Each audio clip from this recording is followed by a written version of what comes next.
Coma में चला गया समझ लें ऑस्ट्रेलिया। और आज इन दोनों की पार्टनरशिप ने अक्षर पटेल और रविंद्र जडेजा की, मैं मोहनदास मेनन साहब को पढ़ रहा था, उन्होंने बताया कि ये 7वां पेयर जो है टीम इंडिया का, ये ट्रिपल सेंचुरियन स्टैंड है रांची का, फर्स्ट क्लास का। 4 ट्रिपल सेंचुरियां इस स्टैंड से आ चुकी है, नंबर 7 के पेयर से।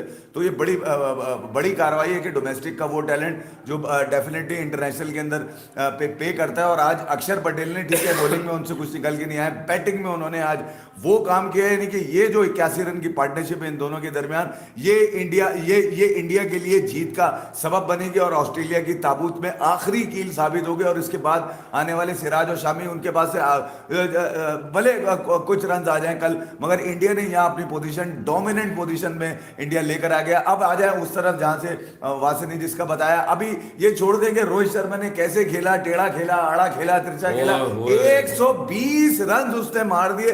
कल हमने यही बात करी थी कि रोहित अगर चलेंगे तो फिर चांद तक चलेंगे, फिर वो रुकते नहीं है, फिर वो उनका शॉट्स भी खूबसूरत है और आउट होने का अंदाज भी खूबसूरत होता है। भाई ग्रेट प्लेयर का जो सबसे बड़ा सेहरा होता है वो होता क्या है कि वो मेरिट पे खेलता है, और बॉल अगर मेरिट पे आ जाए तो मेरिट पे ही आउट हो जाता है, मेरिट पे आउट। भाई ये मर्फी कौन है?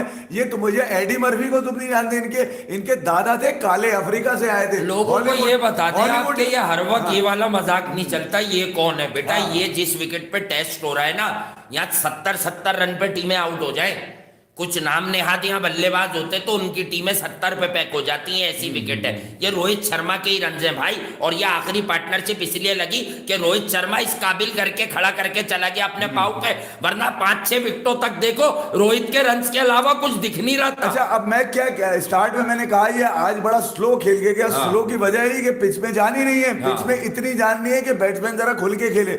भाई ये तो नीचे अक्षर और रविंद्र जडेजा, इनके पास रांची का इतना बड़ा मतलब तजुर्बा भाई, तजुर्बा रखा हुआ है इन्होंने, खेल खेल के। ये कोई मोहम्मद वसीम या मोहम्मद अली या जफर गौर या पता नहीं कोई पकड़ दगड़ की पार्टियां थोड़ी है, कोई आज आ गए T20 से टेस्ट खेलने के लिए। नहीं भाई, ये पहले रांची में इन्होंने काम उतारे में 4 दिन के लिए टांगे लहूलान की हुई है, उसके बाद इनको इंटरनेशनल में मौका मिला।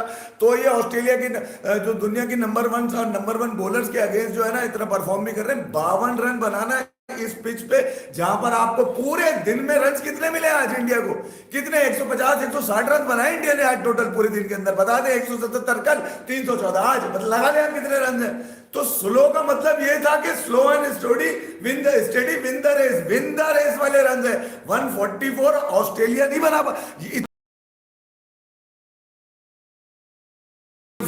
जो एडी मर्फी का जो पोता है जिसका नाम है टॉड मर्फी है। अबे ये मुझे बताओ, ये 5 विकेटें ले रहे हैं, कौन है वो इनका लाइन? वो लाइन बेकार पड़ा हुआ है, उसको विकेट नहीं मिल रही। पैट कमिंस पूरे दिन में 1 विकेट निकाल के गया। तो मैं भाई यही कह रहा हूं कि यहां पर जो ज्यादा अच्छी जान मारेगा, कितनी उंगलियों में जान किसके? मर्फी के। नौजवान लौंडा अभी आया है खेलने के लिए, पूरी जान से बॉल कर रहा है और उसको सरफेस पे हिट जान निकाल दी उसने, बड़ी जबरदस्त उसको आज विकेट विराट कोहली की मिली, जिनका काम ही यही है कि दुनिया में बॉलर ढूंढ के विकेट दे रहे हैं भाई वो। कि अच्छा तू नया आया है, तू मैं तेरा विराट से थोड़ा बेहतर एक्सपेक्टेशन है यार, ये जरा सा टाइट है। अच्छा, मैंने लोगों को एक बात जरूर समझाई कि एक होता है match by match analysis, session bye session, वो हम भी करते हैं और भी करते होंगे, लेकिन वो बात याद करो जो इस टेस्ट सीरीज से पहले 2 रात या 1 रात पहले कह के गए कि इंडिया की जीत ऊपर के 4 नंबरों से आएगी। यानी या तो विराट कोहली के रन होंगे, या रोहित के रन होंगे, राहुल या पुजारा, बड़े रन ऊपर से चाहिए आपको, क्योंकि नीचे आपके पास तजुर्बा। तो भाई इस मैच में अगर रोहित शर्मा ने गेम बना दी तो हु नोस अगले टेस्ट में कोई और नाम आगे आएगा, पुजारा आ जाए, कोहली आ जाए, इवन राहुल कर जाए। राहुल का बड़ा कॉटन बोल्ट सॉफ्ट डिसमिसल था कल वाला, बहुत ही फारिग 77 में। अश्विन को ले लें, जडेजा को ले लें। तो कहने की बात यह कि अगर इंडिया ने ट्रिकी विकेट्स बनाई हैं तो इंडिया ने यह तय कर लिया कि हम 3 ऐसे स्पिनर खिलाएंगे कि जो तीनों ही बैटिंग कर सकते हैं। यानी स्पिन को टैकल करके उनमें से कोई एक भी पेड ऑफ कर गया तो 50-60 वहां से भी आ जाएगा। और 2 कर गए, अक्षर अक्षर ने आखिर में क्लोज ऑफ प्ले से 5 ओवर पहले गेयर बदल के स्लो हुआ है। ये भी ना- बीच में अक्षर ने पहली 15-20 बॉलें बहुत सुस्त खेली, फिर बहुत तेज सुस्त। खेला, फिर पेस, उसके बावजूद 50 से ऊपर का स्ट्राइक रेट अभी भी आ रहा है उसका। अभी भी आ रहा है। मैं ये क्या, मैंने इसलिए आपको कहा कि इंडिया स्लो खेला। रोहित शर्मा रात तक 85 के स्ट्राइक रेट पे थे, जब आउट होके गए तो 58 के जरूरी स्ट्राइक रेट था, पे। इसका बहुत मतलब जरूरी आप था। समझ लीजिए ये था कि वो जानते थे कि यार यहाँ पर बॉल खेलना मुमकिन नहीं है। अगर रोहित शर्मा इतना अपने आप को स्लो करके खेल रहा है तो आप अंदाजा लगा लीजिए अब आप कि इसका मतलब है कि पिच में वो वाली मूवमेंट है जो बल्ले पे बॉल ही नहीं आने दे रही। हाँ, मतलब 244 आसानी से माल भी नहीं। तो भाई मैं सिर्फ ये कह रहा हूं कि यहाँ पर 36 बॉलों पे 4 रन थे अक्षर पटेल के। हाँ, तो बिल्कुल सही बात और है। अभी फिर 70-72 गेंदों पे 48 थे, 70-75 पे, मैं यही कह 78 रहा हूं, 80 मैं यही पे, कह रहा हूं वहां से। फिर आखिरी 20 बॉलों पे उसने 4-5-6 रन फिर बनाए। क्या कैलकुलेटेड क्रिकेट खेल रहा है ये लड़का। 81 रन की पार्टनरशिप है ये। मैं नहीं जानता आप इसको बैट्समैन, अबे ये हमारे यहाँ होता ना और ये ग्रुप में होता, यानी उस ग्रुप में होता जो क्रिकेट खेलते हैं जो लोग, हाँ। ये 4 या 5 का बैट्समैन होता है ये। जी हाँ जी, और ये कभी ड्रॉप भी नहीं होता और ये तीनों फॉर्मेट खेलता ये है तीनों फॉर्मेट खेलता है, ये इतना अच्छा बैट्समैन है। क्योंकि ये घंटे को अच्छा बैटिंग पे तो हमेशा कायम दोनों ने कि ये इसकी बैटिंग स्किल चेक कर लो यार, अच्छा, रोजाना मैटर करता है। Effortless Rohit Sharma was today. यार मजा आ गया यार, मजाक नहीं, तुम्हें पता हम तो रगड़ भी देते हैं। मैं तो तुम्हें अगर क्रिकेटिंग सेंस में बोलूं, मतलब इस तरह की टेस्ट बारी, इस तरह की विकेट पर, अच्छा मैं ये इस तरह की बोल रहा हूं तो इसका ये मतलब नहीं this is not an unplayable wicket if you, भाई यह अच्छी खासी पिच है, इस पर आप अप्लाई करें। जिस विकेट पे नंबर 9 का बल्लेबाज 50 करके डे 2 पे खड़ा हुआ है, उस विकेट को ऑस्ट्रेलियन मीडिया आप किस तरह से जस्टिफाई करेगा? हार का कौन सा बहाना वहां बैठकर ढूंढेंगे ये लोग? देखिए, हार का बहाना तो छोड़ा ही नहीं है ना। जी। देखिए यार, आज ऑस्ट्रेलिया ने गेम में आना था वापस। हाँ। अच्छा, एक वक्त ऐसा आया लंच के बाद कि ऑस्ट्रेलिया गेम में आपको नजर आया, मगर उसके बाद ही वो बाहर हो गया गेम से। हाँ। एक आते ही बाहर हो गया। मतलब शाम में टी के बाद, रोहित शर्मा के आउट होने के बाद तो लगा था कि इंडिया अगले 40 रन के अंदर आपको डगआउट में मिलेंगे सारे, और ऑस्ट्रेलिया जो है ना जनाब बैटिंग करता हुआ नजर आएगा। मगर उसको जिस अंदाज से आपने देखे, अक्षर पटेल और जडेजा ने आपस में अंडरस्टैंडिंग बनाकर एक ऐसी पार्टनरशिप ऑस्ट्रेलिया के अगेंस्ट खड़ी कर दी कि ऑस्ट्रेलिया को अब उनकी इस बैटिंग में अपनी अक्षर और जडेजा ने ऐसा खड़ा कर दिया है कि अब कोई बिठा नहीं सकेगा। पैट कमिंस को अपनी शिकस्त नजर आई आखिरी के ओवर्स देखते हुए। मैं हाँ। आपको सच बात बताऊं, देखिए ये वो ट्रिकी विकेट है जहां पर बैट्समैन तो खड़ा हुआ तो खूबसूरत लगेगा, They still हाँ, got a खड़ा हुआ chance खूबसूरत लगेगा after the बैट्समैन, मगर रन रोहित करता हुआ शर्मा चल ही लगेगा। रोहित के डिसमिसल के बाद मतलब देवर इन विद अ शाउट के यार अगर जल्दी जल्दी 3-4 विकेटें ले रैप अप करें इवन 60-70 प्लस लीड पर, तो 250-300 रन बना। खुशकिस्मत है कि आपके पास नंबर 9 तक भाई साहब बैटिंग मौजूद है, अक्षर पटेल तक आपके पास बैटिंग मौजूद है। आपको चाहिए क्या?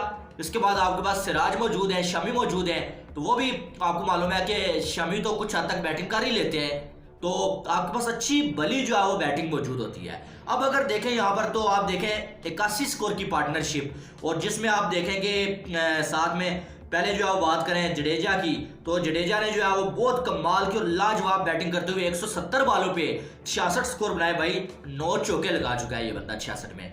और साथ में अक्षर पटेल पहले थोड़ा स्लो खेले लेकिन बाद में बड़ा अच्छा खेले, 102 बॉलों के ऊपर 52 स्कोर, 8 चौके ये भी लगा चुके हैं। और बिल्कुल ऑस्ट्रेलियन बॉलिंग आखिर में बेबस नजर आई है, इसमें कोई शक वाली बात नहीं है। पहले रोहित शर्मा ने एक जो वो कप्तानी पारी खेली भाई, 120 स्कोर, 212 बॉलें, 15 चौके, 2 छक्के। आज आते 7 सुबह जो है पैट कमिंस को पुल शॉट जो है अपना ट्रेडमार्क शॉट खेला, उसके बाद फिर जो है वो अश्विन ने बड़ा अच्छा साथ दिया। तो आप देखें ये बहुत कम टीम है, मैंने ऐसी टीम नहीं देखी है कि जिसके पास टेस्ट में खेलते हुए भाई नंबर 9 तक बैटिंग जा रही है। आप देखें क्या कमाल का यानी कि आपका कॉम्बिनेशन बना हुआ है कि बैटर तो बैटर आपके पास देखें अश्विन नंबर 7 पे आने वाला बल्लेबाज, कल नाइट वॉचमैन के तौर, यार मैं तो उससे नाइट वॉचमैन नहीं बोलूंगा, जिस बंदे ने 5 सेंचुरियां लगाई हुई है भाई साहब टेस्ट में, उसे मैं नाइट वॉचमैन मानता ही नहीं भाई। लेकिन नाइट वॉचमैन के तौर पे उसे भेजा गया, बड़े अच्छे 23 स्कोर वो लगा के गया। एक मुश्किल वक्त में आके उसने जो वो क्रीज संभाली, बैटिंग की, बड़ा मुश्किल वक्त उसने निकाला और 23 स्कोर वो करके गया। उसके बाद आप देखें जडेजा हो गए, अक्षर पटेल हो गए, यानी कि नंबर 7-8 वाले बल्लेबाज, वो आके आपको बॉलिंग में तो वो करके देते ही हैं। जडेजा ने जैसे 5 विकेटें ली हैं, अश्विन ने 3 विकेटें ली हैं, और बैटिंग में भी आपको जो 30-40-50 स्कोर बना के देने की हिम्मत रखते हैं। आज देख लें 23 उसके निकाल लें, जडेजा के आप जो है वो देख लें जो 66 स्कोर है, अक्षर पटेल के 52 देख रहे हैं, यही आपको जो है वो 150 के करीब स्कोर बन जाता है। तो ये आपको फायदा है भाई साहब जडेजा और अक्षर पटेल को इकट्ठे खिलाने का। बहुत सारे लोग कल बात कर रहे थे जी इन दोनों को इकट्ठा नहीं खिलाया जाएगा, इतने अरसे से बातें चल रही थी अगर जडेजा आ जाएंगे अक्षर पटेल का हवर खेलेंगे। तो आज अक्षर पटेल ने ये साबित कर दिया कि भाई जडेजा के होने से भी वो बंदा जो है वो फिर भी खेलेगा और आपको जो है वो फायदा होगा उसके खेलने से। बॉलिंग में तो कुछ खास नहीं किया अक्षर पटेल ने, लेकिन बैटिंग उसने कमाल की करके दिया भाई आपको, और लाजवाब बैटिंग किया है। अब आप देखें कि और क्या डोमिनेशन क्या होती है, इसी को बोलते हैं डोमिनेशन। आप देखें कि क्या आप देखें जब शिखर भरत आउट हुए 240 स्कोर थे, तब ऐसा लगा था कि यार कहीं ना कहीं ऑस्ट्रेलिया ने कमबैक कर लिया है, और ऑस्ट्रेलिया को भी कोई उम्मीद मिली थी कि यार यहाँ से अब जो हम 2-4 विकेटें ले लेंगे तो कम से कम 80-90 की लीड ही होगी ज़्यादा से ज़्यादा, तो हम जो है वो फिर उसके बाद ये करेंगे कि आराम के साथ जो है वो एक टारगेट अच्छा दे सकेंगे। लेकिन उन्हें क्या मालूम था कि अक्षर पटेल और जडेजा भी आगे फेंटा लगा देंगे, और फिर आप देखें कि जो 80-90 की लीड होनी थी वो जो है 144 की हो चुकी है।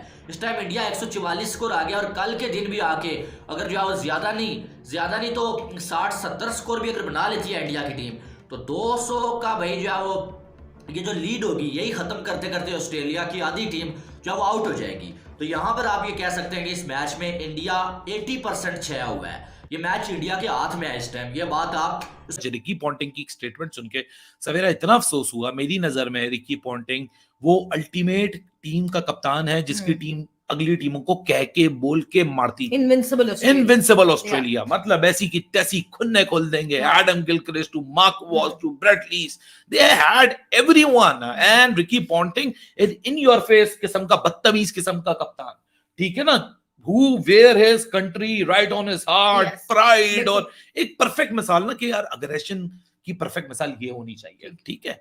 आज रिकी पॉन्टिंग कहता है कि भैया वो इंडिया तो सिर्फ रैंक टर्नर्स पे जीत जाता है। देखो इंडिया मेरा कोई चच्चे का बेटा नहीं है, लेकिन एक बात यहाँ क्रिकेट फ्रेटर्निटी की अगर मैं पॉइंट ऑफ व्यू से बात करूं और मैं या न्यूट्रल बन के बात करूं तो मैं ये बोलूंगा ना यार क्या बेवकूफ वाली बात कर रहा है रिकी पॉन्टिंग।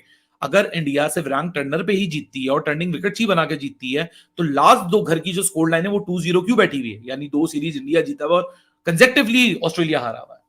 और and it is coming from Ricky Ponting, जो के साल में एक साल में आधे साल जो इंडिया में होते हैं उनमें से वो सबसे बड़े कैंडिडेट है जो कि इंडिया में मौजूद है, इतने सालों से मौजूद है। ये डिबेट तो मेरा ख्याल से ये डिबेट या ये बात या ये टॉपिक इसका एक सिंगल सा जवाब है कि भाई पिछली दफा कहां हुई बॉर्डर गवास्कर ट्रॉफी, ऑस्ट्रेलिया में। कौन जीता? इंडिया। कौन से रैंक टर्नर थे? वहां पे भी इंडिया पिच बना रहा था। ये तो मैं कहती हूँ इसका तो एक सॉलिड एक ऑन द फेस बिल्कुल जवाब है। कौन थी लास्ट टाइम? उससे पहले कौन थी? कहाँ किसने बनाए थे? अपने क्यूरेटर साथ लेकर गए थे क्या? अपनी मट्टी साथ लेकर गए थे क्या? अपनी पिचेस बनाई थी, अपनी कंडीशंस दी थी। तो ये देखो ये मुझे लगता है अली, ये जो है ना ये अंगूर खट्टे हैं वाली। हाँ ये बात भी सही है। हाँ जी, पिच ऐसी, पिच वैसी, पिच ऐसी। और आप बिल्कुल सही कह रहे हैं, हम इतना वो कह रहे थे लेफ्ट हैंडर्स, ये दोनों कौन खड़े